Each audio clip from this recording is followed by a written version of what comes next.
আসসালামু আলাইকুম। আশা করছি সকলে ভালো আছেন। আজ একটি নতুন অভিজ্ঞতার সঞ্চয় করলাম। আমি এখন রয়েছি, এটি মূলত চলনবিল এরিয়ার মধ্যে। এটি হচ্ছে নাটোরে পাটুল, খাজুরা, চাঁদপুর, এই জায়গাগুলো আজকে ঘুরে আসলাম। এখানের কৃষি কাজগুলো দেখলাম। এখানে মোটামুটি ধানের গাছ বড় হয়ে যাচ্ছে, অনেক কিছু এখানে হচ্ছে। কোথাও ভুট্টা আছে, কোথাও পেঁয়াজ আছে, তো ম্যাক্সিমাম অঞ্চলে ধান।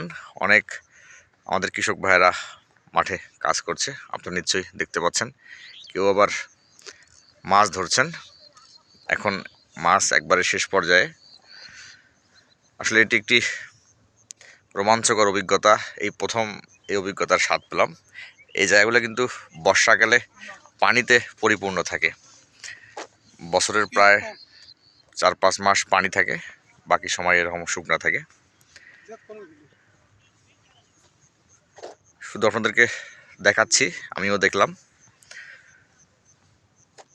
সবাই ভালো থাকবেন, আবারও দেখা হবে। আল্লাহ হাফেজ।